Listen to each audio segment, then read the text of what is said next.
Ngamatapouri School is a tiny country school of 13 kids.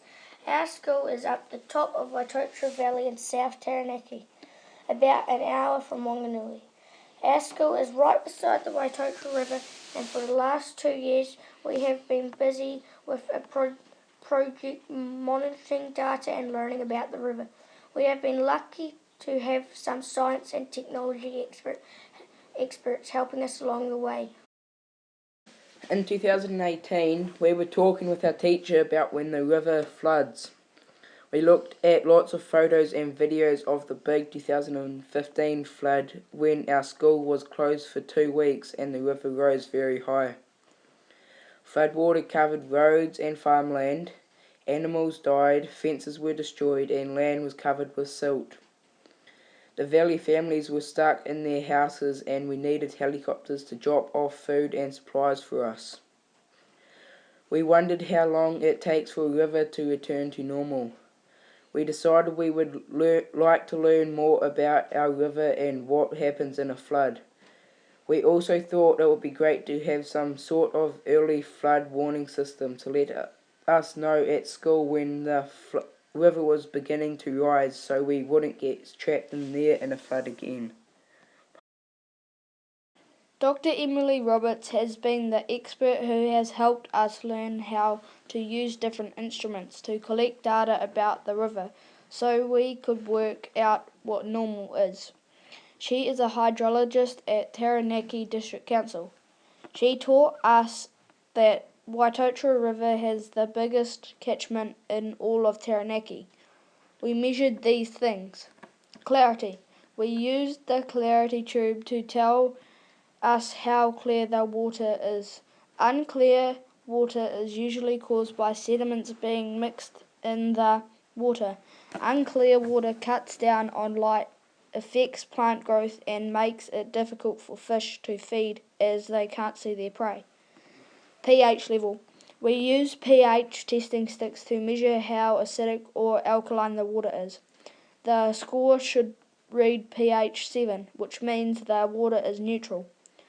If the water is too acidic or alkaline, it becomes toxic for fish and other wildlife. Water temperature. Most native fish like the water temperature to be around 10 to 15 degrees Celsius. Rivers that have little shade and become shallow in summer get too hot, which causes less oxygen in the water and too much plant life, which is not healthy for fish and insects. We used a thermometer to measure the temperature. Conductivity. We used a conductivity tester to measure how well the water conducts electricity. Salts and chemicals in the water increases conductivity.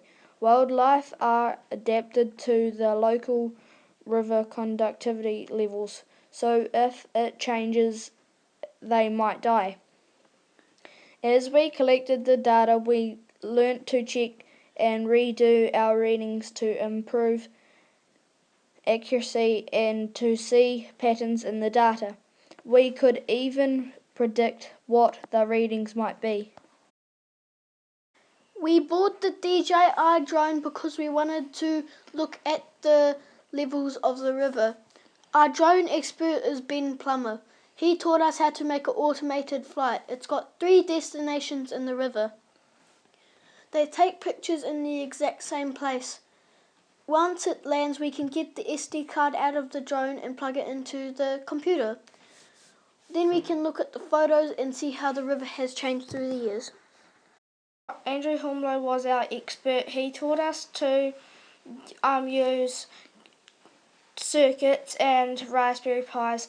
Raspberry Pis also helped us to measure soil moisture, air and soil temperature and rainfall. We had to count the flashes, otherwise I would sometimes be marked up, but we'd always do it again.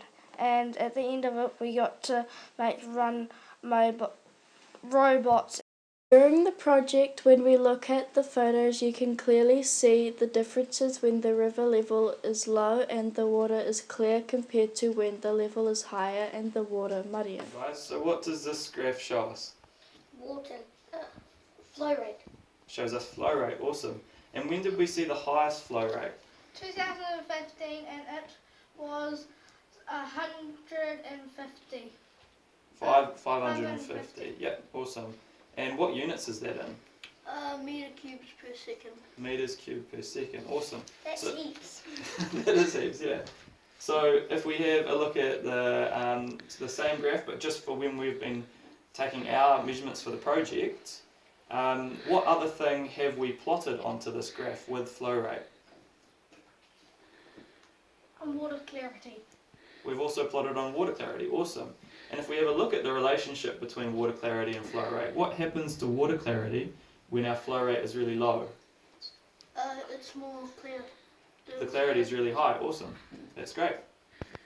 This is our early flood warning system. It measures how high the water is and what the temperature is. Hopefully it warns us when the river's about to flood. So this is the sensor that takes the info, and it goes to this data box, then it sends it to the receiver. The receiver sends it to the Raspberry Pi, and then it sends it through the internet. As the teacher in charge of the project, it's been great to see the students learning about and practicing scientific, mathematical and technological thinking and skills in such a hands-on context. A long-term project like this has enabled these to be really ingrained, and studying data we've collected ourselves has been very meaningful. Everyone in the school, from new entrants to year 8s, has been able to be involved. Now we are seeing students transfer their skills and ways of thinking to new contexts in our local curriculum. That's really exciting.